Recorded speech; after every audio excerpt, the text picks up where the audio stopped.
Welcome to On Foodable Weekly. Here we are in Chicago on our remote set, and today we're going to be talking about beverage trends and kind of the insights that are happening around the industry. I've got a gentleman here by the name of Brad Spickert from Coca-Cola. Thank you so much for stopping in. Thanks for having me.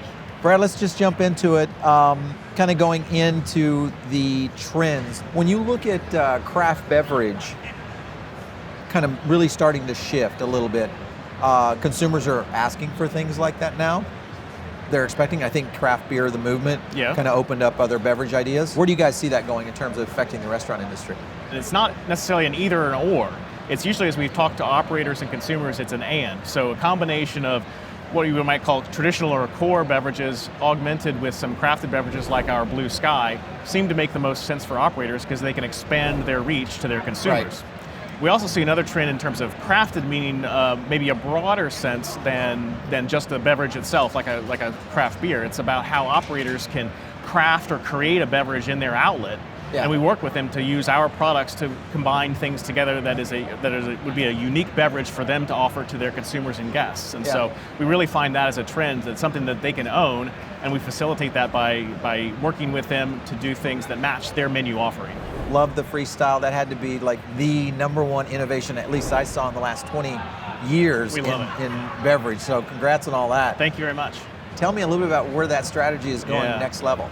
Yeah, we really like that platform, and it resonates with guests and resonates with our customers, is to have them increase their beverage sales by offering a new platform, but expanded variety. And so we continue to see that as a way for us to add additional choice and add new brands to that. When we started Freestyle, we had barely over 100 brands. Now we've added almost double that to the portfolio on the machine through innovation with what is on board the platform today.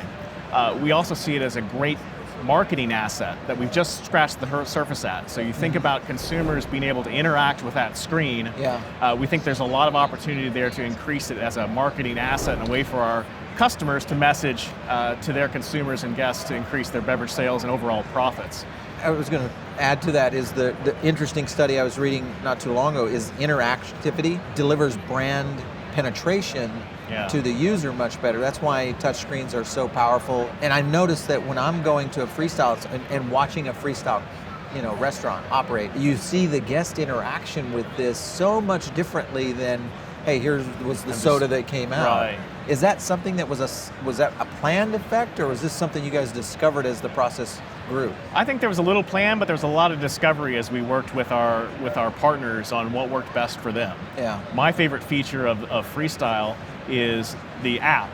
And so one of the great things about that, you talked about crafted and consumers having more control over what they have.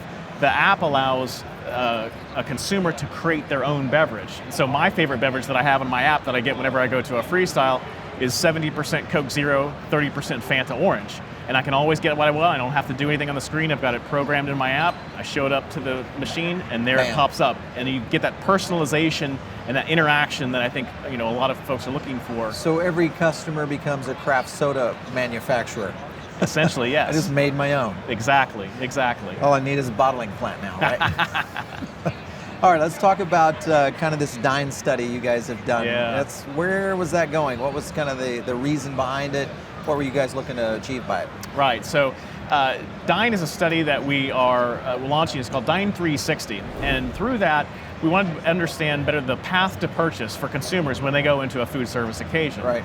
So we're talking to 20,000 consumers a year about their interactions in food service, their experiences over the past 48 hours. And we start from the pre-shop, so before they go to the outlet, what weighed into their decision-making factor, how did they utilize external resources like social media to make their selection, all the way through their purchase, how they purchased, what they purchased, the service mode, whether it was a dine-in or a takeout.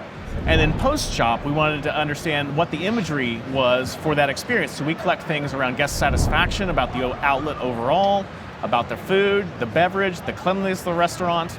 So we gain a lot more insights into what's going on in consumers' minds during that food service occasion that we think will help us build better programming and be a better partner for our food service. So really building kind of a full, like you said, a 360 of kind of the science of the business of how consumers make those decisions. When you look further out for what's going on, our Venturing and Emerging Brand business unit is talking to hundreds of entrepreneurs every year to seek out what the next item might be. And so that's how we found things like Zico.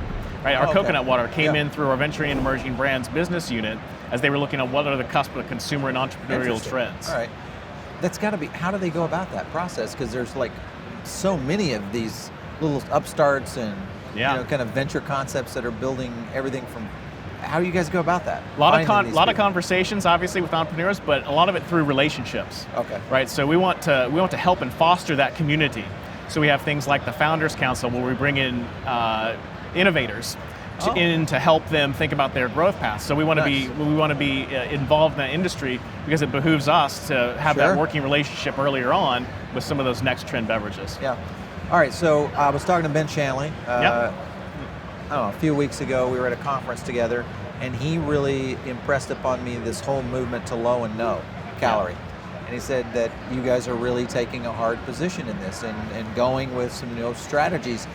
For a company that's built on the name Coca-Cola, that's a pretty big movement. What can you share with me how you guys are approaching the low to no calorie? Yeah, it is. It's a big focus right now of our new CEO, James Quincy. All right, so we talk about being a total beverage solutions provider, so having beverages for all consumers, all occasions. And we're working to do that not only through portfolio and category expansion, but also looking at smaller package sizes, looking at reformulations of our existing products for reduced sugar, and we're always looking for ways that we could take sugar out while expanding the portfolio and the breadth and reach. So it is a big focus for us. And in fact, along with the rest of the industry, we're committed to reducing calories from sugar 20% by 2025. So we're working hard towards that goal. That's significant, and not too long away. So right. Especially when you look at the beverage consumption that we're dealing with in the U.S. Correct. Massive. Let's talk about that. Consumer beverage consumption has shifted in the past 3 years, especially in the millennial audience. So kind of the move away from the traditional common sodas, moving into all these new upstart products, products you guys are doing, Freestyle, the kind of the diversity of the craft soda movement.